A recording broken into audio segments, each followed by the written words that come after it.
በስመ አብ ወወልድ ወመንፈስ ቅዱስ አሐዱ አምላክ አሜን። አባቶቻችን አምላክ የቸርነት ባለቤት ቸሩ አምላካችን እግዚአብሔር ከዚህ ሰዓት ከዚህ ዕለት ያደረሰን ቅዱስ ስሙ የተመሰገነ ይሁን። እንዴት ሰነበታችሁ? ቸሩ አምላካችን መድኃኒታችን ለአምላክነት እንደሚገባ እመቤታችን ወላዲተ አምላክ ድንግል እመብርሃን ቅዱስ መስቀል ያከበራቸው ንጹሐን ሁሉ ስማቸው የተመሰገነ ይሁን። እንኳን አደረሳችሁ። ቸሩ መድኃኔዓለም መዋዕለ ጾሙን ባርኮ ጸጋ በረከት የምናገኝበት ብርሃነ ትንሣኤውን የምናይበት ያድርግልን። እንግዲህ ዛሬ የሊቀ ሰማዕታት የቅዱስ ጊዮርጊስ ዓመታዊ በዓል ነው። ያው ጥንት ይከበር ነበረ። ዛሬ አዲስ አበባና አንዳንድ አካባቢ ብቻ ነው የሚያከብሩት። በሌላው ስፍራ እንደ ወርሃዊ መታሰቢያ ነው የሚታይ። ግን የካቲት 23 ቀን የቅዱስ ጊዮርጊስ ዓመታዊ በዓሉ ነው። ሌሎችም በዓላት አሉ። እነ ቅዱስ ፖሊካርፖስ፣ እነ ቅዱስ አውስግኒዮስ፣ እነ ቅዱስ አውሳቢዮስ፣ እነ ቅዱስ ሄሬኔዎስ በዓል አለ። ጊዜ እንደፈቀደልን መጠን አለፍ አለፍ ብለን እናያቸዋለን። ዋናው ትልቁ የቅዱስ ጊዮርጊስ የበዓሉ ምክንያት ግን የአድዋ ድል ምክንያት ነው። ታውቁታላችሁ። ዛሬ አድዋ ለአንዳንዱ ፖለቲካ ነው፣ ለአንዳንዱም ታሪክ ነው፣ ለአንዳንዱም እንዲያ ነው። ለእኛ ደግሞ ለኦርቶዶክሳውያን መቼም ኢትዮጵያ ሀገራችንን እስከዚህ ያቆየች ቤተክርስቲያን ናትና ድሉም የቤተ ክርስቲያን ነው። 7500 ሰው አድዋ ላይ ተገሏል። ኢትዮጵያውያን አልቀዋል። 7500 ሰው ተገሏል። የእነዚያ ሁሉ ደም የፈሰሰው የኦርቶዶክሳውያን ደም ነው። የፈሰሰውም ስለ ሃይማኖት ነው እና ስለ አድዋ ታሪክ አንስቼ ጊዜ ስለማይበቃን ግን የቅዱስ ጊዮርጊስን ታምራት ለመጥቀስ ያክል ጥቂት ኃይለ ቃላትን እንጠቅሳለን። አንደኛው ከቅዱስ ዳዊት መዝሙር 17 ላይ ቅዱስ ዳዊት ወዝንቱ ነገሩ ለዳዊት ምእመን ሶበገቡ ጸላይቱ ድሬሁ፣ ጠላቶቹን ባጠፋቸው ጊዜ ቅዱስ ዳዊት የተናገረው ነገር ይህ ነው ብሎ አፈቅረከ እግዚኦ በኃይሌ። እናንተ በመዝሙር ነው የምታውቁት አይደል? አቤቱ ጉልበቴ እወድሃለሁ የሚል የድሮ መዝሙር ነበር አይደል? መዝሙሩን አልወደውም። ከቅዱስ ዳዊት መዝሙር ነው የተወሰደ። አልወደውም ማለት ምክንያት ስላለኝ ነው። አንድ ሰው የቅዱስ ዳዊትን ቃል ጠቅሶ ወስዶ የማይመጥነው ቦታ ላይ ለምሳሌ ቅዱስ ዳዊት መዝሙር ስትደግሙ እናንተን የማይመለከቷችሁ ቃላት ታገኛላችሁ። መቼ ማለት የቅዱስ ዳዊትን ክብር የሚገልጡ አይደል? ለሱ የተነገሩ ጽድቁን ትሩፋቱን የሚናገሩ ኃይለ ቃላት አሉ አይደለም? እነሱን ስናነብ እሱን እያሰብን ነው እንጂ ለእኛ ለራሳችን ብለን አይደለም። ልክ አፈቅረከ ከሚለው ኃይለ ቃል ላይ ሲደርስ ጌታዬ እኔስ መቼ ይሆን ከዚህ የምደርስ? መዝሙር 17 ቁጥር 1 ላይ አፈቅረከ እግዚኦ በኃይሌ፣ አቤቱ አንደኛ ነገር ባለኝ አቅም ባለኝ ኃይል ሁሉ እወድሃለሁ ነው። ወደ አማርኛው ሲተረጎም ግን አቤቱ ጉልበቴ ሆይ ተብሎ በማይሆን መንገድ ተተርጉሟል። አፈቅረከ እግዚኦ በኃይሌ፣ አቤቱ ባለኝ አቅም ሁሉ እወድሃለሁ ነው። ባለኝ ኃይል ሁሉ ነው። ጉልበቴ ሆይ ማለት ጸያፍ ባይሆንም እንኳ ማለት ነው። አንደኛ ነገር። ሁለተኛ ነገር ከፍተኛ ድፍረት ይጠይቃል። እንደዚህ ብሎ ለመናገር ከፍተኛ ድፍረት፣ ወይ መንፈስ ቅዱስ እንዲህ ሊያናገረን ይገባል፣ ካሊያ ድፍረት ነው። መንፈስ ቅዱስ አድሮበት ቅዱስ ዳዊት እንደተናገረው ለምሳሌ ቅዱስ ጊዮርጊስ ይህን ቃል ይናገረው ነበር፣ ይደጋግመው ነበር። ለምን? ተፈትኖ ያለፈ ፍቅር ስላለው። ስለ ክርስቶስ ፍቅር ተፈጭቷል፣ ከአስር ተቆርጧል፣ ተጠብሷል፣ ተበትኗል፣ ናላው ባፍንጫው ወጥቶ ፈሷል። ስለዚህ ቅዱስ ጊዮርጊስ ዳዊትን ሲደግም ሁልጊዜ አፈቅረከ እግዚኦ በኃይሌ ማለቱ የተገባ ነው፣ ትክክል ነው። እኔ ቃሉን ስንደርስ እናነባዋለን። እንኳን የቅዱስ ዳዊትን አባ አርከስሉ አባ መዝሙረ ክርስቶስ የቅዱስ ዳዊትን እያንዳንዱን አንቀጽ እያነሱ በግጥም ቤት እየሰሩ ድርሳን ደርሰዋል ለጌታችን እና እዚያ ላይ የዚህን ያፈቅረከን ነገር አንስተው አፈቅረከ ከማሁ ምን ያሉ አፍቅረከ ዳዊት በእንተ ጸጋ ዘጸገውኮ፣ ቅዱስ ዳዊት ጸጋህን ሁሉ ሰጥተዋልና ስለሰጠው ጸጋ ፈጽሞ ወደደህ። ወከመ ይርግዞሙ ዘልፈ ዘባነጸሩ መጠውኮ፣ ጠላቶቹንም እየወጋ እንዲጥላቸው የጠላቶቹን ጀርባ ሰጠኸው አለና አፈቅረከ ከማሁ፣ እኔም እኮ እንደሱ ወድሃለሁ ይላል አባ መዝሙረ ክርስቶስ። የአባ ጊዮርጊስ ዘጋስጫ ረድ ነው። ቅዱስ ነው፣ ጻድቅ ነው፣ ለክርስቶስ ፍቅር ሁሉን የሰዋ ሰው ነው ቢል የተገባ ነው። አፈቅረከ ከማሁ፣ እኔም እንደሱ ወድሃለሁ። ወእትለአከከ ምስለ አምልኮ፣ በፍጹም ልቤ እያመለክኩ አገለግልሃለሁ። እንዲያ ከሆነ ግን አለ አውድቆ ለጸሬ፣ ጠላቴን ጣልልኝ እባክህ። ለመንበርት የዝሆኮ፣ ኑሮዬን የበጠበጠው ዋጽብሶ ከመንህብ ዘገደፈሶ እኮ አለ እንደ ንብ መርዟን እንደጣለች ንብ እንደምታውቁት ሁለት ነገር አላት። መድኃኒትም አላት፣ ትንሽ መርዝም አላት።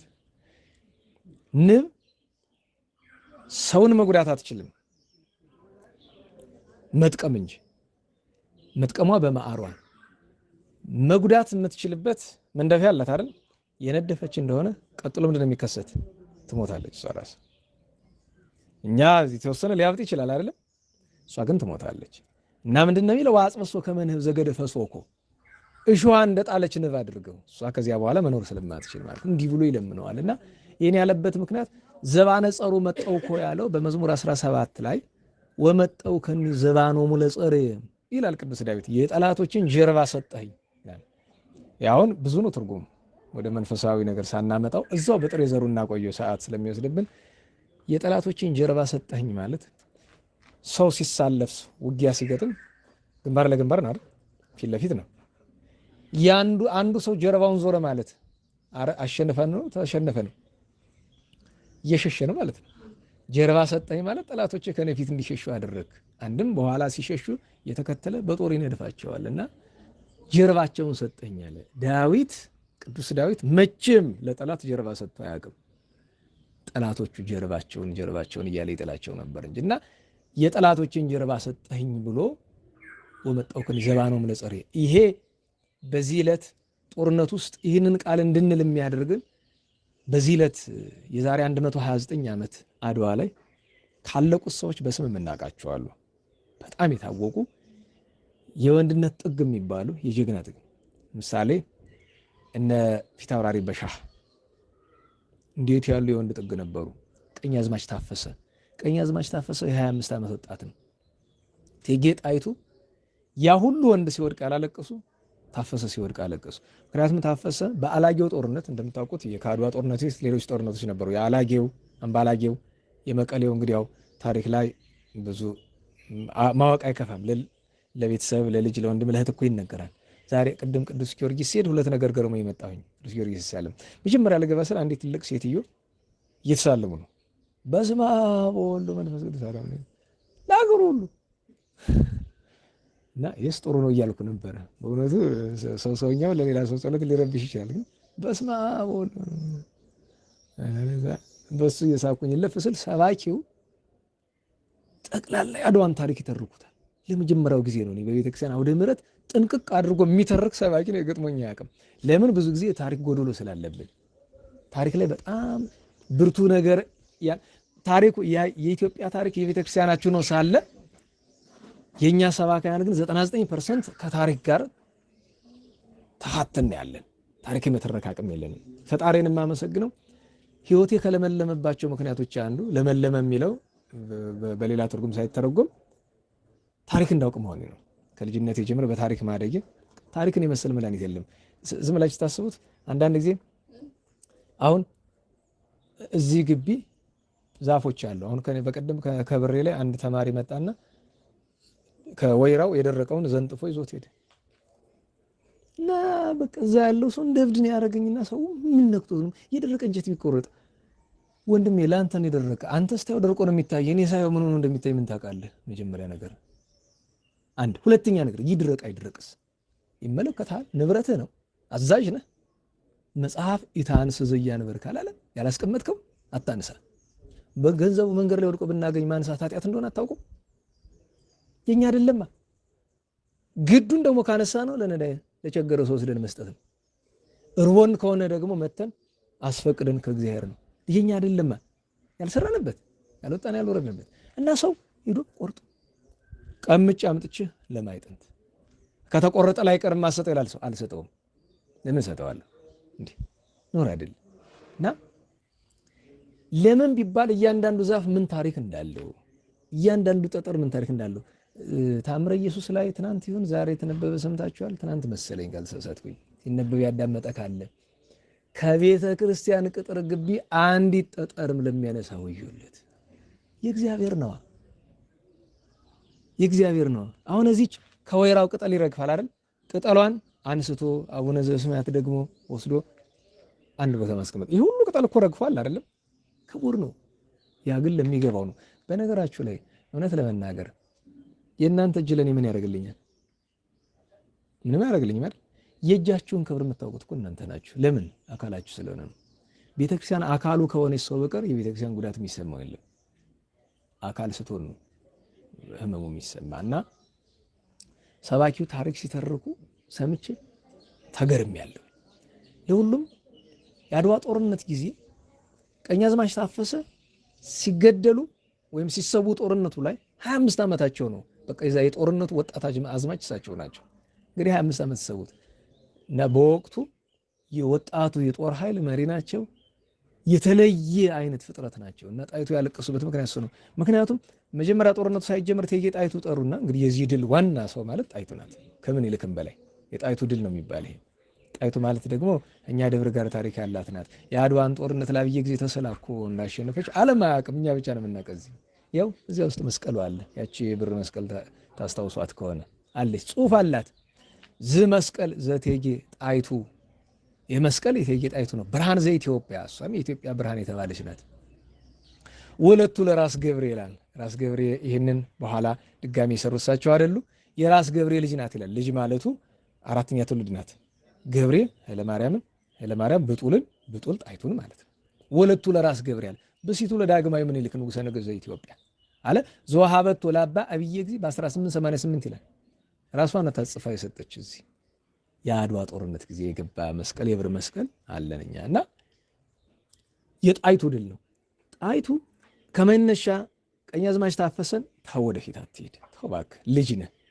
መቼም ብዙ ጊዜ ሞት ባለበት የበላው ነው ወደፊት የሚሆን የበላ ማለት ያው እድሜው ትርጓሜ ላይ ያለ አይደለም። ሐና ነብይትን ጌታችን በ40 ቀኑ ቤተ መቅደስ ሲገባ ስምዖን ታቀፈው። ሐና ነብይት ትንቢት ተናገረች አይደለም። እድሜዋ ስንት ነው ቢሉ ሳታገባ 15 ዓመት ከባሏ ጋር 7 ዓመት ከዚያ መበለቱና በአገልግሎት 84 ዓመት ቢደምሩት 106 ይሆናል። በልታለች፣ የበላ ሽማግሌ ናት ይላል።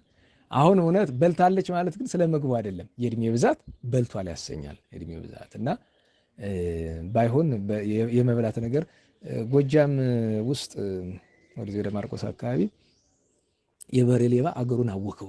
በአጤ ኃይለሥላሴ ዘመን እወካ አደረገው እና በሬ እየሰረቀ የሚበላ የነበረ አንድ ወጣት ይሞታል እና በአካባቢው ባህል ሰው ሲሞት ያልበላውን እየተባለ ነው የሚለቀስ። ወጣት ከሆነ አስቡት፣ የሀገሩን በሙሉ በሬ እየወሰደ ደምሽካ ያደረገው ሰው እና እናቲቱ የሟቹ እናት ያልበላውን ያለች። ግጥሙን ረስቸው ነው እንጂ እዛ ያሉ ሰዎች እየተቀበሉ አረ በልቷል ግጥም አድርጎ እዛው ለቅሶ መካከል እየተመላለሱ በሙሾ ማለት። ኋላ ንጉሱ ይሰሙና ማንን ይልካሉ? ፊት አውራሪ ማንን ነው? እሸቴ ነው መሰል የሚባሉ ስማቸውን ካልተሳሳትኩ ይልካሉ። ሂድና እባክህ እኔ በሬ ስርቆት አስቁሙ ነው። መተው አዋጅ አወጁ። በሬ የሚሰርቅ ሰው አንድ ምስክር ብቻ ነው የምፈልግ፣ በስቅላት ነው የምቀጣል። በቃ ይመጣል፣ ተመሰክር፣ መቅጣት ቀጥ። በሬ ስርቆት የሚባል ጠፋ። ፊት አውራሪ እሸቴ የሌባው መጋኛ አንተ ደከምክ እንጂ በሬ እንቅልፉን ተኛ አለ ባላገር። ኋላ ግን ችግሩ አንድ በሬ ሁለት ልጆች ያሏት አንዲት እናት አንደኛው በሬ ሰርቆ በስቅላት ተቀጣባት። ትንሹ ደግሞ ሰርቆ ተያዘ። ሁለት ናት፣ ሁለት ልጅ ነው ያለው፣ ሁለቱም ሊያልቁባት ሆነ። ምን ትበል? ኋላ ቀረብ ብላ ፊት አውራሪ እሸቱ የእግዚአብሔር ታናሽ ወንድም የዛሬን ይማሩኝ ዳግመኛ አልወልድም ብላለች። ኋላች ለመላኩ ተፈራ ተደገመች አይደል? መጀመሪያ ግን የሌላ ስፍራ ናት። የዛሬን ይማሩኝ ዳግመኛ አልወልድም እባክዎ ትላለች። በዚህ ራርተው ለቀውላታል። ሁለተኛው ልጅ አስጠንቅቀው ምንድነው ያመጣው? ይሄን ሁሉ ለሁሉም ወደ ታፈሰ እንመለስ እና አስጠንቅቃ ኋላ የአላጌው ጦርነት ጊዜ እንዳትገቡ ተብሎ እሱና እንግዲህ ፊት አውራሪ ገበየው አባጎራው ታውቃላችሁ መቼም። ያለ ገበየው ያድዋ አይደል መንቆም ነገር አለው። ያቺ አዝማሪ ተነስታ አድዋ ስላሴን ጣሊያን አረከሰው ገበየው በሞት የገባና ቀድሰው ብላ ጠርታ ለሞት ያበቃችሁ እሷ ናት። ገበየው ግን ወደ ጦርነት ሲሄድ በሽተኛ ነው ነበር፣ ታሞ ተኝቷል። አላጌ ጦርነት ላይ እሱ ስለታመመ ጦርነት እንዳይገባ ተከልክሏል። ታፈሰ ደግሞ ጀግና ስለሆነ ፊት ስለሚሄድ እንዳይገደል ሁለቱም ተከልክሏል። ኋላ ጣይቱና ምኒልክ ምን ይሰማሉ? ኧረ ሁለቱ እኮ ጦርነት ገቡ። ገበየው አካሉ ስላልጠነከረለት ሰይፍ በእጁ መጨበጥ አልቻለም። ምን ይዞ ነው ሲያዋጋ ያለ? ዘንግ ይዞ ማለት በዘንግ የአላጌ ድል የተገኘ ዋናው የድሉ ባለቤት የዚያን ጊዜ ደግሞ ራስ መኮንን ናቸው የአፄ ኃይለ ሥላሴ አባት። ሁለቱ እንደተሳተፉ ታፈሰና ገበየው እንደተሳተፉ ሲሰሙ ጣይቱን አስራቸው ላኩልን ታለ ታሰሩ። ከጦርነቱ በፊት ሁለቱን እንዳይሞቱባቸው ነው ያሰሯቸው። የተፈራው አልቀረም። የጦርነቱ ቀን የካቲት 23 ቀን ተገደሉ ሁለት ናቸው። አሟሟታቸውን ልንገር ማለት የአድዋን ጦርነት እነዚህ ሁለት ሰዎች ሰብዕና ይገልጠዋል ብዬ ነው። ታፈሰ ሊሞት ሲሄድ ብዙ ጣሊያን ከመታ በኋላ እጁን ይመታል በጥይት። እጁን ያስሩለትና አሸሽተው ጥጉ ያስይዙትና እንመልሰው ወደ ኋላ ይሉታል። አልመለሰም። ለምን ደግሞ ለጣሊያን ምን ሁለት እጅ ያስፈልገዋል? በአንድ እጅ በቃዋሉ ብሎ ገባ። ተመታ፣ ወደቀ። ኋላ አስከሬኑ እንደምንም ተፈለገ። ግን ጣይቱ በጣም አለቀሱ ይባላል። በኋላ መጨረሻ ያን ሲሰሙ ገበየውሳ እንዴት ነው ሞተ ቢባል ያቺ አዝማሪ እንደዛ በለ ከተናገረች ሆነ ጦርነቱ ሲገባ በአንደኛው ስፍራ ገበየው በነበረበት ስፍራ ላይ ጣሊያኖች በጣም አይለው ነበር። ለምን ዘመናዊ ጦር መሳሪያ አላቸው፣ ብዙ ሰው አለቀ። ወታደሩ መሸሽ ሲጀምር የተወሰነ የኢትዮጵያ ወታደር ወደ ኋላ መመለስ ሲጀምር ከኋላ የነጣይቱ ድምፅ ወዲያ ማዶ ይሰማል። የምኒልክ ውለታ ይሄ ነው፣ የተበላው ጮማ፣ የተጠጣው ጠጅ ይሄ ነው። ለማዋጋት ነው እንደዛ የሚባልና ኋላ ገበየው ያንን አየና እዩኝ ብሎ ወደፊት ገባ። ከሞትኩ ሁለት ነገር አደራ፣ አንድ የተመታሁት ጀርባዬን ከሆነ ውሸ ስጋዬን አሞራይ ብለው እንዳትቀብሩ። ጥይት በጀርባዬ ከሆነ የገባው በግንባሬው በደረቴ ከሆነ ግን ለምኒልክ እንዲበሉልኝ አደራ ይዘኸኝ ደዛ አንድ ቦታ አይደል የተወለዱ አንጎለላ ኪዳነ ምሕረት እዚያ ነው አደራ። አሁንም እዛ ነው ስጋቸው ያለ የገበየው አደራ አክብረህ እንድትቀብረኝ። ግንባሬን ከተመታው ደረቴን ከተመታው ጀርባዬን ከሆነ ግን አሞራይ ብለኝ አደራ ኑዛዜ ነው። ሀገሬን ክጄ ስሸሽ ከሆነ የሞትኩኝ። ሁለተኛ ለአንደኛው ወታደር ነው ያሉት ገበየው እንዲሁ ነው ሞተ ብለህ ንገርልኝ። ገብቶ ብዙ አጭደው እሳቸውም ተመተው ወደቁ፣ ሞቱ። እንዲህ ብዙ ሰው አልቋል። ዋኖቹ ግን የሟቾቹ መገለጫ ቅድም ያልኳቸው በሻህ ገበየውና ታፈሰ ናቸው ዋኖቹ። በጀግንነት ግን የዚያን ቀን የነበረው ምኑ ተዘርዝሮ ያልቃል። ጣይቱ፣ ምኒልክ፣ እነ ንጉሥ ተክለ ሃይማኖት፣ እነ ራስ መኮንን፣ እነ ራስ መንገሻ፣ ከሁሉ በላይ ደግሞ በአፍሪካ ምድር እሱንም ያክል ተካካይ የለውም የሚባል አንድ ጀግና የጦር መሪ አለ አይደል? የሐማሴኑ ተወላጅ ራስ አሉላ አባነጋ ማለት ነው። እነ ደጃዝማች ባልቻ ገበየው ሲወድቅ ባልቻ መጥቶ እሱ አይደለ ሸፍኖለትን። ገበየው ሲሞት ተተካ ባልቻ መድፍ አገላባጭ ብቻ ለብቻ ተባለ አይደለም። ከዛ ሌላስ ሊቀ መኳስ አባተ መድፍ ተኳሽ ናቸው። እና ከዚሁ ነው መድፍ ሲተኩሱት ሂዶ በዛኛው መድፍ ባፉ ገባ ይባላል። እንኳን መድፍ በጥይት እንደዛ መምታታቸው ይፈልጋሉ እንደ በስናይፐርም ቢሆን እንደዛ እና እንደዛ አደረጉ ይባላል። ብቻ ጀግናው ቁጥር የለውም። ደግሞ ታሪክ ጸሐፊዎች አሉ። እኛ ግን ለሃይማኖታችን ስለ እስከሆነ ዘንድ የሃይማኖትም ጉዳይ ነውና ይሄ የዛን ቀን ድል የቅዱስ ጊዮርጊስ እንደሆነ በኋላ ማታ የቅዱስ ዳዊት ጉባኤ ስላለን የቅዱስ ጊዮርጊስን የእመቤታችን እዚያን ተርከዋለን። አሁን የጊዮርጊስን ትንሽ እናንሳ። መቼም የቅዱስ ጊዮርጊስ ቀን ጦርነቱ የሆነ ስራ ብሎ ታስበበት አይደለም፣ ይታወቃል። ያው ሄዶ እዛ ስለደረሰ ነው። ግን ውስጡን ፈቃድ እግዚአብሔር ነበረው። ለምን ቢባል የዚህ ድል ምስጢሮች እመቤታችንና ቅዱስ ጊዮርጊስ ናቸው። ምክንያቱም ይቺ ሀገር 18ቷ ለእመቤታችን፣ ግብዝና ለቅዱስ ጊዮርጊስ ነው። አሁን አስቡት፣ እመቤታችን እንዳስተዳዳሪ ማሰብ ነው፣ እንደ ደብር ብናስበው። ከሱ ዝቅ ብሎ ቀጣጥሎ ያለው ማዕረግ ደግሞ የማን ነው? ገበዙ። ማለትም ገበዝ ምን ማለት ነው? እያንዳንዷ ንዋያተ ቅድሳት ማንን ነው የምትመለከተው? ገበዙ ነው የምትመለከተው። የእሱ ንብረት ናት። ስለዚህ ኢትዮጵያውያን በግብዝና የቅዱስ ጊዮርጊስ ንብረት ነን ከእግዚአብሔር ከእመቤታችን በታችና ቅዱስ ጊዮርጊስን መቼም ዛሬ አንዳንድ ታሪክ ጸሐፊዎች እንደ ሌጀንድ ምናምን እንደ ቃል ታሪክ ወይም ደግሞ እንደ ተረት ይቆጥሩታል። ቅዱስ ጊዮርጊስ የሰራውን ስራ እንዴት እንደዛ ሊሆን ይችላል? መጀመሪያውኑ ነገር ሃይማኖት ለማያምኑ ሰዎች የሚረዳ ነገር አይደለም። እኛ የምንነጋገረው እኮ ለሚያምኑት ነው።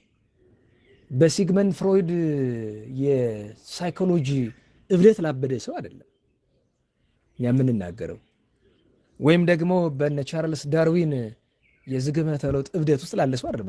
እኛ ለሚያምን ነው የምንናገረው። በመጀመሪያ ደረጃ ከዚያ አድዋ ላይ ቅዱስ ጊዮርጊስ ከሰራው ተአምራት በፊት መጀመሪያ ቤተክርስቲያን መሰራቱ ለማያምን ሰው ምን ያደርግለታል? ታቦቱ ምን ያደርግለታል?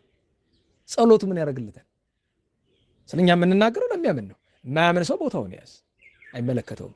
ለእኛ የድሉ ምስጢር ከሰማይ እግዚአብሔር ዝቅ ሲል እግዝእትነ ማርያም፣ ዝቅ ሲል ቅዱስ ጊዮርጊስ ነው እንጂ ቅዱስ ዳዊት የተናገረው ነገር አለ በመዝሙር 43 ላይ ስትመለከቱት አባቶቻችን ድል ያደረጉ በጉልበታቸው አይደለም፣ ወኩናቶሙ እያድኀኖሙ በጦራቸው አንደበት በጋሻቸው ጉልበት አልዳኑም። ዛኮ በቀስቴ የታመን እኔም በቀስቴ ጉልበት አልመካም አለ ቅዱስ ዳዊት። ለምን? እግዚአብሔር ዞር ካለ ዞር ነው። ዞር ሲልማ እኮ ጣሊያን ከ40 ዓመት በኋላ ሲመጣ መልሰን አየ ነው። ኢትዮጵያውያን በእኛ በራሳችን ጉልበት ቢሆን ኖሮ ማይጨው ላይ ለምን ተሸነፍን? መሸነፋችን ምን ዋጋ እንዳስከፈለን ታውቃላችሁ አይደለም? ከ3000 እስከ 5000 ቤተክርስቲያን አቃጥሏል ጣሊያን በ5 ዓመት። ወደ 1 ሚሊዮን ኦርቶዶክሳዊ አርዷል፣ ገሏል፣ ጨፍጭፏል። 14 ሚሊዮን እንስሳትን አርዶ ወይ በልቶታል ወይ አጥፍቶታል። ምን ያላደረገን ነገር አለ? ወደ 530 ሺህ ያክል የኦርቶዶክሳውያንን ቤት አቃጥሏል። ታላቁን ገዳም ታላላቅ ገዳማትን አቃጥሏል። መነኮሳትን አባቶቻችን አርዷል። ያላረዳቸውን ደግሞ አዋርዷል። እና እኛ ስታስቡት ምንም ሆነ ምንም ኢትዮጵያ ሀገር እግዚአብሔር ናት። እግዚአብሔርን ካልያዝን መሸነፋችን ነው። እንግዲህ ለሚያምን ነው፣ ለማያምን የራሱ ጉዳይ ነው፣ አይመለከተንም እኛ። እና ቅዱስ ጊዮርጊስ ዛሬ ይህንን ያደረገበት ነው። እና ታዲያ ቅድም የጠቀስኩትን የቅዱስ ዳዊትን ወመጣውክን ይዘባነው ለጸሬን ርዕስ ከምናደርገው ይልቅ ዛሬ አጼ ምኒልክ ድሉ በተገኘ ሰዓት የተናገሯትን ቃል የትምህርታችን ርዕስ ብናደርገው፣ ትምህርቱ አልቋል እኮ ግን ለተናገርነው ነገር ሁሉ የመገለጫ ርዕስ እሷን ብናደርጋት ብዬ አስባለሁኝ።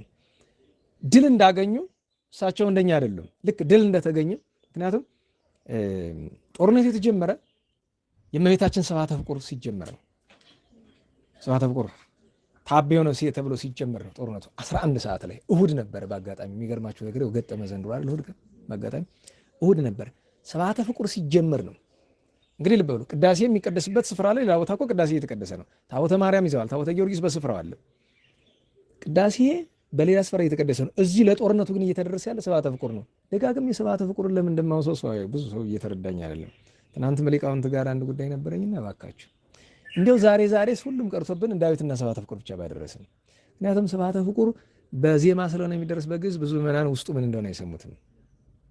እኛ የምንጸልየውም አገልጋዮች አናስተውልም ውስጡ ምንድነው ነው። ሰባተ ፍቁር የተደረሰ በ16ኛው ክፍለ ዘመን ነው። መጀመሪያ አባ ጊዮርጊስ ደርሰውታል። አሁን ያለው ግን የ16ኛው ክፍለ ዘመን ነው። ማን የደረሰው? አጼ ልብነ ድንግል ግራኛ አህመድ ኢትዮጵያን ሲያጠፋት ታገሉ አልቻሉትም። በሰራዊት ደረጃ ታውቃላችሁ፣ በሰራዊት ብዛት ከሆነ የኛው ይበልጣል፣ የልብነ ድንግል ይበልጣል። ወደ 150 ሺህ ሰራዊት ይዞ እኮ በ15 ሺህ ሰራዊት ነው ያሸነፋቸው። ለምን? እዚያ ጻድቅ ነቢይ ቅዱስ ሙሴ ተናግሯል። እግዚአብሔር ከኛ ጋር ከሆነ ቁጥር አያሳስበንም። ለምን? ቅዱስ ዳዊት ጎልያድን ሲገጥመው ምንድነው ያለው? እስመ ለእግዚአብሔር ቀትል። ሰልፍ ጦርነት የማን ነው? ድል የማን ንብረት ነው? እግዚአብሔር ንብረት ነው።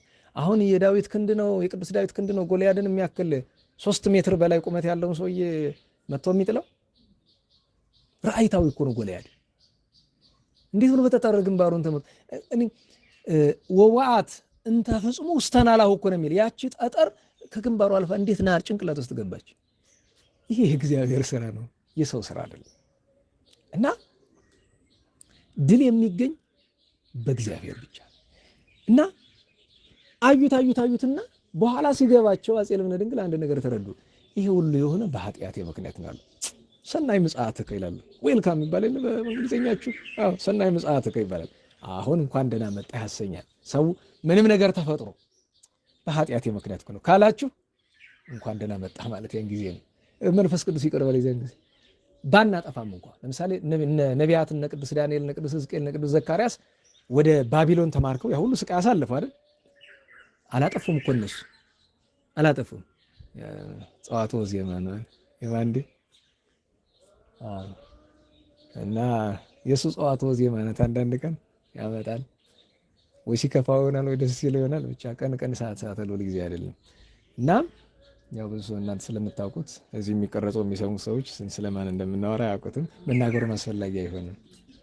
እና ቃለ ማህዘን ትባላለች። ሰዎች አሁን ቃለ ማህዘን የምታሳዝን ዜማ ትባላለች። ድሮ ቅዱስ ያሬድ ዜማ ሳይሰራ ትንሽ ወደዚህ የተጠጋች ነገር ነበረች ይባላል አልፎ አልፎ። እና እቺን ሪከርድ አድርጎ እኮ ዜማ መስሪያ ማድረግም ይቻል ነበረ። ያው ቅር ይለዋል ነው እንጂ እንደዛ ለሁሉም ጆሮዬን ሰርቆኝ ነው። ምን ነበረ ልጅ ወደዚያ ሄዷል። ምን ላይ ነው ያቆምኩኝ? እና መቼም ቢሆን እሱን ማሰብ ጥሩ ነው። እና አፄ ልብነ ድንግል ያንን አሰቡ። ስለዚህ ቀላሉ ነገር ምንድን ነው? ጦርነቱን ለመኳንንቶቻቸው ሰጡና እሳቸው ገዳም ገቡ ለማልቀስ። ጸለዩ፣ ደብረ ዳሞ ገብተው ጸለዩ፣ አለቀሱ። ሲያለቅሱ እግረ መንገዱን እነዚያ እያለቀሱ የጻፏቸው ነገሮች ናቸው ዛሬ ስብሐተ ፍቁር የሚባሉት። አንዳንድ ቃላትን ላስታውሳችሁ። ለምሳሌ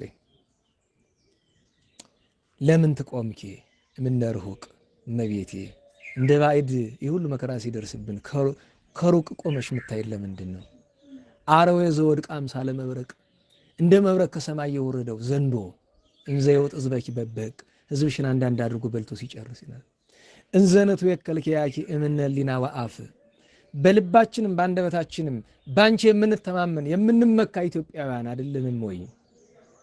ውስተ አድባር አግብርትኪ ወርሰ ጸድፍ፣ በየዱሩ በየገደሉ እኛ ባሮችሽ እፎኑና አየል ከመኦፍ፣ እንዴት እንደ ወፍ እንድንሸሽ ታረጊናለሽ።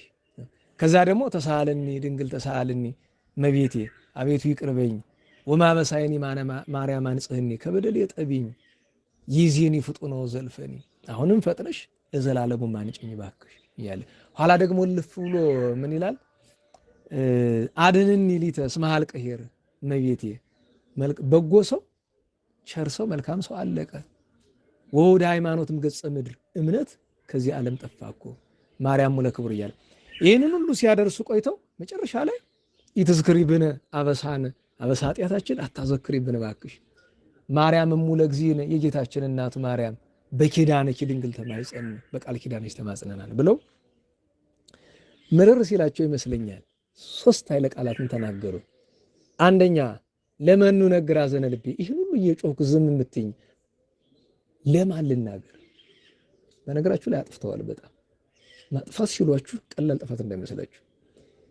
ምክንያቱም እግዚአብሔር አባቶችን እየላከ ብዙ አስመክሯቸው አልሰማ ብለው። መጀመሪያ ጻድቅ ነበሩ ንጉሱ፣ ኋላ ክፉ ሰዎች መጥተው ይሄ እነዚህ ጥንቆላ ምናምን የሚያውቁ ሰዎች የማይሆን ነገር አስተማሯቸው። እግዚአብሔር ተቀየመ። ብዙ ዓመት መልእክት አስላከባቸው አልሰማሩ እና ለመኑ ነግር አዘነ ልቤ፣ ለማን ነገር አለው የልቤን ሐዘን? እንበሌኪ ማርያም እግዝእቴ እመቤቴ፣ ከአንቺ በቀር ወፍጡነ ስሚ ጸሎት ያሉ አንድ ፈጥነሽ ስሚ። ሁለተኛ ማርያም አስምዒ ላዕሌኪ ድምፆ እመቤቴ፣ ኧረ ተአምራትሽን ኃይል ግለጪ፣ ድምፁን አሰሚ። ለጸርነ ዘልፈ ዘያቅጾ፣ ጠላታችንን የሚያሰናክለውን ድምፅሽን አሰሚ። እስመ አብዛ ትግል ተዋምጾ፣ መጋፋት አብዝቶብናል። የመጨረሻዋ ሶስተኛዋ ግን እኔ ካህናት ጋር ስገና የባካችሁ እሷን አትተዋት፣ ቢቻል 3 ጊዜ መላልሳችሁ በሏት። በእንተ ፍቅረ አብ ወወልድ ወመንፈስ ቅዱስ ኬንያ፣ ሰማይ ምድሩን የፈጠሩ ጠቢባን ስለተባሉ ስለ አብ ስለ ወልድ ስለ መንፈስ ቅዱስ ፍቅር ብለሽ እስለኪ ማርያም በሃሌሉያ፣ ሀሌታ ባለው ምስጋና እለምንሻለሁ። ሐዘኗን ስምዒ ወብካያ፣ ለቅሷን ለሀገሪቱና ኢትዮጵያ። እቺ ናት የመጨረሻዋ ጸሎታችሁ። ከዚህ በኋላ ሌላ ጸሎት የላቸውም። እቺ ናት የመጨረሻዋ። እሺ እኛ በድለናል፣ የአስራት ሀገርሽን የኢትዮጵያን ለቅሷን አታይም ወይ እባክሽ ብለው ሲሉ ፊት ለፊት እመቤታችን ብርሃን ለብሳ ቆማ ታየቻቸው። ምን ትሻለህ አለች። እመቤቴ ምህረት እሻለሁ፣ በአንተ ጥፋት ስለሆነ ሀገሩ የጠፋው አልምርህም፣ በስጋ አልምርህም፣ በነፍስ ግን ከጻድቃን እደምርሃለሁ። ግን ልመናን ሰምቻለሁ፣ ቅጣትህን ግን ትጨርሳለህ። በስጋ እንዳለ ትጨርሳለህ፣ እዚሁ ትሞታለህ፣ ትቀበራለህ። ሀገርን ልመናን ሰምቻለሁ፣ ሀገሪቱን ግን እምራለሁ፣ በልጅህ መልሼ እሰራታለሁ አለች። በቅዱስ ገላውዲዮስ በልጃቸው አድራ ግራኝ አመድ ተሸነፈ፣ ሀገሪቱን መልሳ እንደገና ተቋቋመች። እና አባቶቻችን ለዚያ እኮ ነው እኔ አዲስ አበባ ሄጄ ማየት ከሚያስደስቱ ነገሮች አንዱ 5 ኪሎ ላይ ብሔራዊ ሙዚየም አለ አይደለም? ከቅድስተ ማርያም በላይ ብሔራዊ ሙዚየም ውስጥ ስትገቡ ከምታዩቸው ቅርሶች አንዱ የአጤ ምኒልክ የዳግማዊ ምኒልክ ሰይፋቸው ነው። ሰይፋቸው ላይ ጽሑፍ አለ፣ ፎቶ ላይ አሳያቸዋለሁ። ምን ይላል? የምኒልክ ተስፋው እግዚአብሔር ነው የሚል። ሰው በራሱ ተመክቶ ምን ሊያገኝ? ሰው አሁን አጤ ምኒልክ ሰው ናቸው። እንደ ሰውነታቸው ስህተትም በጎነትም ይኖራል። ግን የሚያመዝነው ትልቁ ነገር በእግዚአብሔር ማመን፣ እመቤታችን መውደድ። እዚህ በፊት ነግሬያቸዋለሁ። ቤተክርስቲያን ሊያስመርቁ ብሎ ዝናብ ቢመጣባቸው ድግሱ ይቅር ሲባል ለምን ይቀራል? ክብረ በዓላችን የእመቤታችን በዓል እና ምን ይሻላል ሲሉ ደብዳቤ አምጡልኝ፣ አመጡላቸው። ጻፍ። ይቺ ደብዳቤ ከንጉሥ ምድር ከምኒልክ ተልካለች ወደ ሰማያዊት ንግሥት ወደ እመቤቴ ትድረስ። እመቤቴ ልጅሽን አንድ በይልን እንጂ ድግስ ደግሼ በስምሽ ዝናብ ያመጣብኛል በይ እባክሽ ብሎ ጽፈው ለቄሱ ሰጡት። ምን ላርገው አለ። ወስደህ መንበሩ ጣለው እንጂ ምን ታረገው? መንበሩ ጣል ቢያደርገው ቀጥ ደመናው ተበተነ፣ ዝናሙም ቆመ። እና እሱ ብቻ አይደለም። ቤተክርስቲያን እንጦጦ ማርያምን ሲሰሩ ይለምኗታል። አደራሽን ከአደጋ ሰውሪና ይላል። እና አንድ ጊዜ ቤተክርስቲያኑ ተሰርቶ ላይ ደርሷል። ይሄ እንጨት ምናምን ይሰራል እንደ መሰላል መውጣጫን አድርጎ ላይ ደርስ የለ እና አሁን አይታችሁት ከሆነ እንዳይወድቅባችሁ በባት ነገር ነው የሚያሰሩት። ድሮ እንደዛ አልነበረም። ከታች የተፈለጠ ድንጋይ ነው ያለ። በሙሉ ላይ ያለው ሰራተኛ ፈረሰ፣ ወደቀ። ቤተክርስቲያኑ አይደለም ይሄ ዙሪያ ያለው መቆሚያ እንጨቱ በሙሉ እዛ ሰው አስከሬን ፍለጋ ነው ሄደ።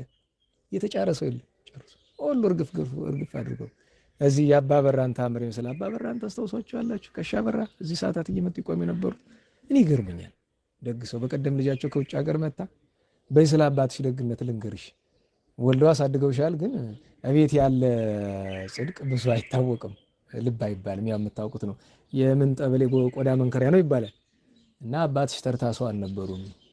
እኔ ለመጀመሪያው ጊዜ አባ በራ ነገር ትኩረቴን የሳበኝ መቼ ነው? ድሮ እዚህ እድሜ ልክ ሰዓታት አብረውን ሲቆሙ አስታውሳለሁኝ። ለመጀመሪያው ጊዜ ከአባ ተክለ ማርያም እዚያ ከጻድቁ ሰው ዘንድ ቁጭ ብዬ ማንንም ሰው ማናገር እሳቸውን ያናግራቸዋል። ማናገር ስላችሁ በስርዓት ማናገር ብቻ አይደለም። ሁልጊዜ ቅዳሜ ድንች ያመጡለታል። 5 ፍሬ ድንች የተቀቀለ ማለት ነው። ተቀቅላ ተልጣ ደግሞ ትልልቅ ድንች አለች ልች የምታክል እና በቺ ስኳሯ ፌስታል አለች አይደል? በእሷ ተቋጥራ ከጎኗ ደግሞ በአንዴት ቋጠሮ በርበሬ ያላት በርበሬ ያችን ተክሌ እንዴት አደርክ? እግዚአብሔር ይመስገን ቁርስ አመጣሁልህ። ያችን ወዶ ይበላል። እስቲ ወይኔ ወይ አንዱ ይወሰድለት። ካፈሩን የሚቀላቅለው አይወድም እንደዚህ ምግብ የሚወስድለት ደስ አይለውም። እና በዚህ እንዲህ ሰውዬ ምንድን ናቸው? ኋላ እዚህ አንድ ቀን ለሰዓታት መጥተው የፍልሰታ ቄስ ተስፋ ነፍሱን ይማር እዚያች ቤት እዚህ አንድ ላይ ነበር የምናድርና እዚያች ውስጥ አለና ጫጫታ ሰማን። ወደዚህ ሩጠን አይደል? ያቺም ሄዳለች አይደል? እና አባ ዘገየ መቃብር ተጀምራ ሊሾን አይቀረችው።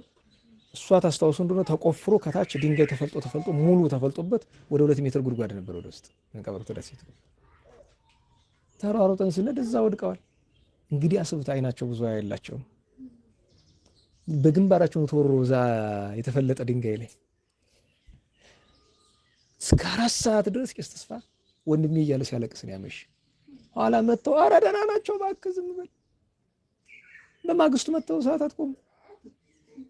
እኔ ሰውዬው እውነትም እንደው ጻድቅ ናቸው አልኩኝ በልቤ ዝም ብዬ በቃ የዛና ይኸው እዛ በኋላም ብዬሳቸው ይገርመኛል። በቃ ማለት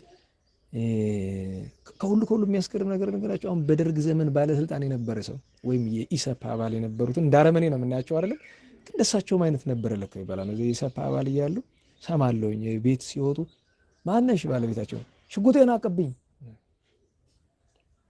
በጣም ነው የሚፈሩ ይባላል። ሽጉጡ ምንድን ነው? ዳዊት ሰው ለሰው ሲያሳዩ ተጠቅሎ የሚሰጣቸው በጎናቸው አዝለውት የሚዞሩ ዳዊት እንደዚህ አይነት እና መቼም አንዱ ነገር ወደ አንዱ እየሳበኝ ነው። አሁን መልሱኝ ወደ ኋላ ደግሞ አሁን እዚህ መደበኛ ታሪክ ሳመጣ ያው እንግዲህ ያው ዞሮ ስብከት አትችልም ነው መባል ችግር የለብኝም። ምን ነው ትምህርቱ ይሰጥ እንጂ ሁልጊዜ እላለሁኝ አንድ ሰባኪ እያስተማረ ከጠፋበት ስብከት አይችልም ነው የሚባል። አዎ እውነት ነው፣ አልችልም። ምንም እሱ ግልጽ ነው፣ ችግር የለውም። በማን ነው በዛ የሚከደው? አዎ እሱስ ትክክል ነው።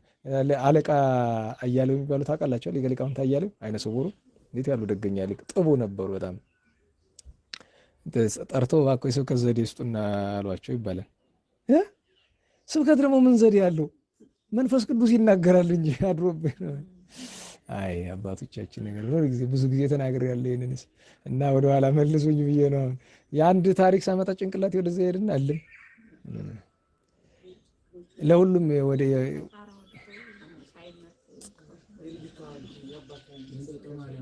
የእንጦጦ ማርያም ምን ይልከና ጎበዝ የምኒልክን ነገር አነሳን እና ለሁሉም ምኒልክ የነበራቸው እምነት እና ልክ ድል እንደነሱ አንዲት ቃል ተናገሩ። እሷ ምንድናት? እስመ ገብረ ሊተ ኃይለ አብያተ ወቅዱስ ስሙ። እችን ያሉ ቃል በቃል ሁሉ ሰራዊት እየሰማቸው አለ ዜና መዋዕላቸው ላይ እስመ ገብረ ሊተ ኃይለ አብያተ ወቅዱስ ስሙ። ጸሎተ እግዝእትነ ማርያም ላይ ያለው የእመቤታችን ጸሎት ነው።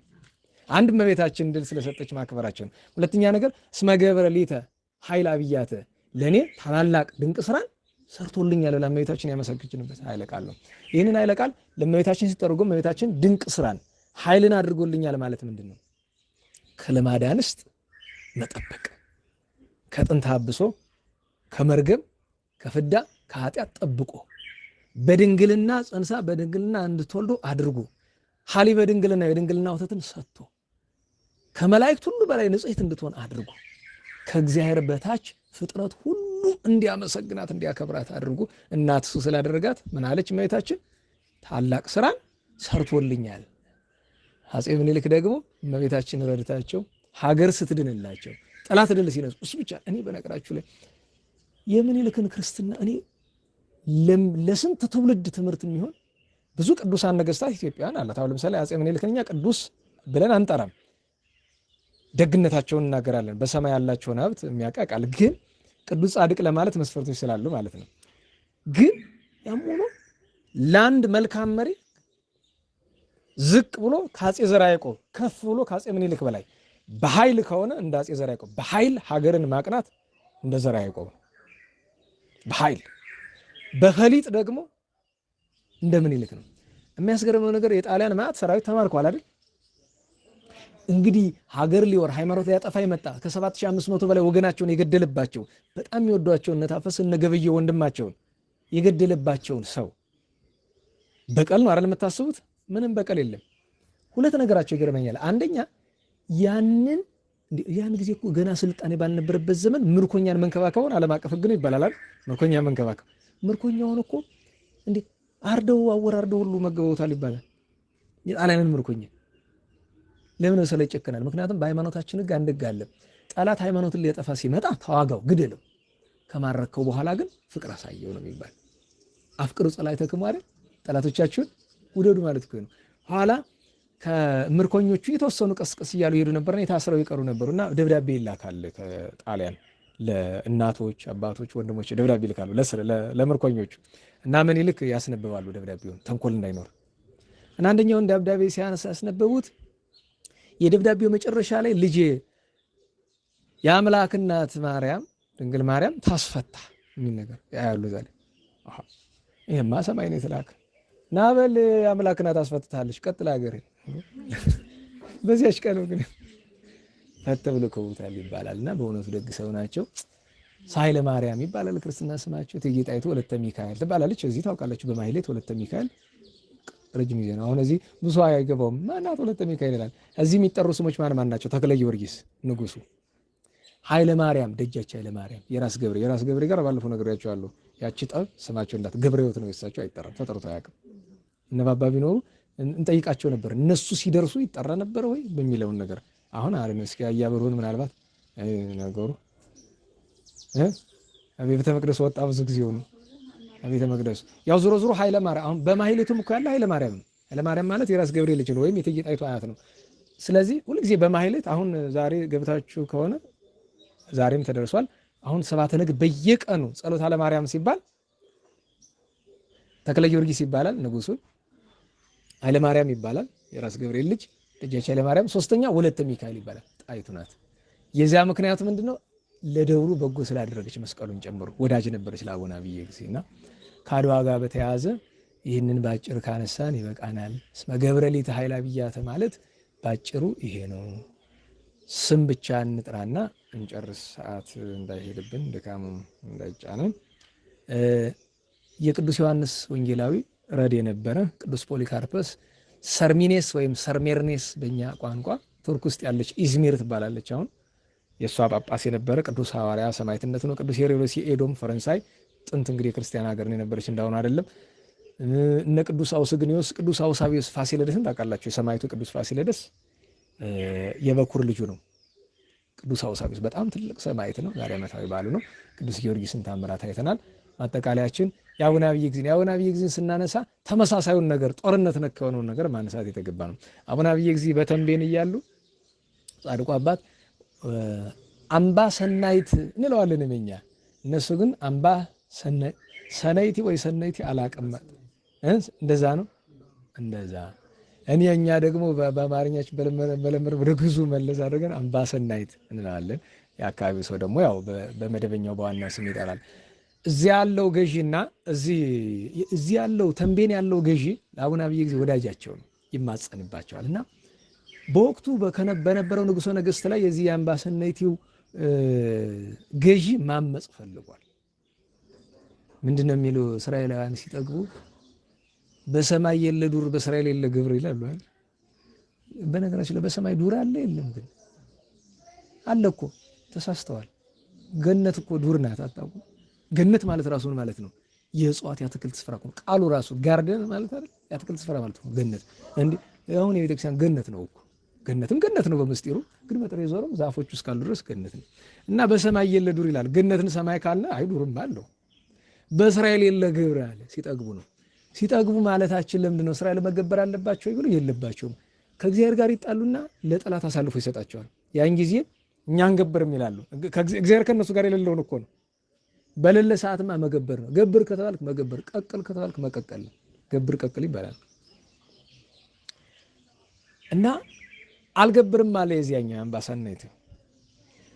ይሄኛው ግን እና መልእክት ይልክበታል። በል ከኔ ጋር እንተባበር፣ አብረን እምቢ እንበል፣ ኋላ አብረን ለመውጋት እንዲመችን ነው ሲል፣ አይ እኔ ለንጉሥ አልገብርም አልልም፣ እኔ ንጉሥ ጋር መጣላት አልፈልግም ብሎ ይለዋል።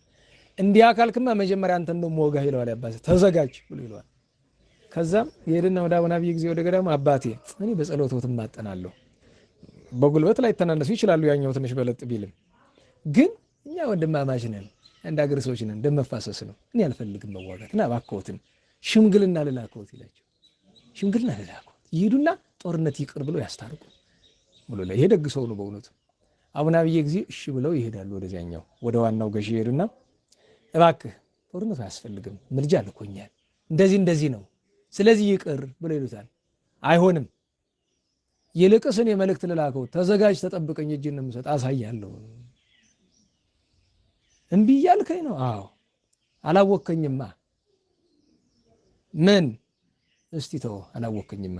እኔ በእውነት የክርስቶስ ባሪያ አይደለሁማ። አንተ እዚህ ሀገር ከመጣ መንገድ ላይ የሁለቱን እንደ ወረዳ ምንያቸው እንዳውራጃ ልክ መለያያው ቦታ ላይ ሲደርሱ በትረ መስቀላቸውን ስለተከሉት ሕያው እግዚአብሔር ፈጣሪ ሰራዊቱም ፈረሱም ከዚህ እንዳያልፍ መላእክት በሙሉ ወርደው ሰው አያቸውም ከትረውታል። ልክ ሲመጡ ነጋሪት ያሰሟቸዋል። ፈረሱ በሙሉ ወደ ላይ እንግዲህ ፈረስ የሆነ ነገር ሲከለከል ወደፊት ወደ ላይ እግሩ ነው ያነሳል።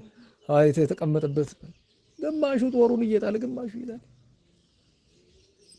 መላእክት በረቂቅ ነጋሪት እንደዚህ አድርጎ አባሯቸው ሄደው ተሰብስበው አፍረው አንዳንዶቹ ይቅርብን ብለው ነበር። ለምን? ይሄ ቅዱስ ሰው ኃይለኛ ነው፣ ብዙ ነገር በኃይሉ እንደሚያደርግ ስንሰራ አንሄድም ብለው ነበር። እንዲያርግ አዋረድክን ብለው መኮንኑ ጋር ተጣልተዋል። ብዙ አዝማቾች ይባል አዋረድክን። አስባችሁታል? ተዋግቶ መሸሽ እንኳን ያዋርዳል በባዶ ሜዳ ምንም በሌለበት እንደዚህ ያደርገው እና አንዳንድ ጊዜ ድል በጦር አንደበት ብቻ አይገኝም። ጸሎትም የድል መንገድ ነው። በጻድቃን መማጸንም አለ እኮ ግን ባይሆን ደግሞ መታዘዝ ጥሩ ነው። ለምሳሌ አሁን ጻድቁን መከራ በሚመጣበት ዘመን ላይ አደራ ይህን ታቦት እንዳያስነኩ ብሎ ከአንጀት የሚማጸናቸው ሰው ከተገኘ ሰብሰብ ብሎ እኮ ምንኛ መጠበቅ ያስፈልገናል? አሉ አይደለ? አሉ እኮ መኖራቸው አሉ እኮ በአካል አሉ። ችግሩ እኛ ስለተጣላን ነው ረድኤቱ የሚርቀው። ልክ አለ አይደለም? ከሀገሩ ጋር እግዚአብሔር ተጣላና እዚያ ቀልሞን የሚባል ግብፅ ውስጥ ያለ ደብረ ቀላሞን ቀልሞን ይባላልና ሀገሩን እንዲጠፋ እግዚአብሔር ፈቀደ፣ ቤተክርስቲያኗ እንድትጠፋ። ከዛ እዚያ የነበረ ግን አንድ ጻድቅ ሰው ነበረ እና ምን ላድርግ አለው። ከቤተ መቅደሱ ገባና ዝም ብለህ ጸሎትን አድርግ፣ ኮሽ እንዳታደርግ፣ ምንም ነገር ብታይ እንዳትመልስ አላቸው። አባ ሳሙኤል ነው፣ ሳሙኤል ዘደብረ ቀለም። እሺ ብለው ታዘው ገቡ። ቤተ መቅደስ ላይ የሆነ ጸሎት እያደረጉ እያለ መልአከ እግዚአብሔር ክንፉን ጥሎባቸው አያቸው።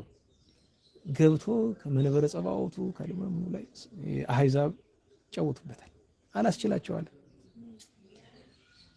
በነገራችሁ ላይ ቤተ ክርስቲያን አንዳንድ ጊዜ ምንድን ነው ቅዱስ ዳዊትን እግዚአብሔር ዛሬ ወራዊ መታሰቢያ አይደለም፣ አንድ ቀን ጥፋት አጠፋ።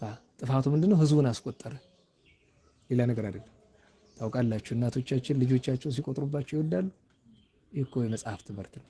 እግዚአብሔር ፍጥረቱን ሲቆጥሩበት አይወድም። ለዚያ ነው እናቶቻችን ስንት ልጅ አለው ሲባል ምን አገባ ምን አይነት ጥያቄ ነው ደግሞ ይላሉ አይደል? ታሪክ ነው። ኋላ ሰው ሲሞት አያገሌ የኔ ያህል ሴት የኔ ያህል ወንድ በጀት ማለት ነው ይሰማል። እና ቆጠረ። ለምን ቆጠርክ ብሎ እግዚአብሔር ተጣለው። መቅሰፍት መረጣለው ሶስት መቅሰፍት ሲሰጠው ቅዱስ ዳዊት ምንድን ነው የመረጠ? ይሰኒ እደቅ ውስተ እደ እግዚአብሔር፣ ጌታዬ ቅጣቴ በአንተ እጅውን ለፍጡር አትስጠኝ፣ በአንተ እጅ ይሻለኛል። ሰው ያሳድድ ወይስ በቸነፈር በረሃብ ልቅጣህ ብሎት ነው የአንተ እጅ ይሻለኛል ይላል። እና ጌታ ለ3 ወር ያዘዘው መቅሰፍት በ3 ሰዓት ጨርሶለታል። ግን ቀላል እንዳይመስላችሁ በ3 ሰዓት 70 ሺህ ሰው ነው ያለቀ። 70 ሺህ ሰው ነው ያለቀ።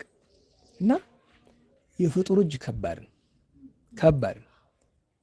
እና እሳቸው ያ ሲደረግ ሲመለከቱ የፍጡር እጅ ያልኳቸው የሆነ ነገር ልነግራችሁ ፈልጌ ስለሚቀፍ ነው። ለምሳሌ ዛሬ ቱርክ የምትባል ሀገር ታውቃላችሁ አይደል?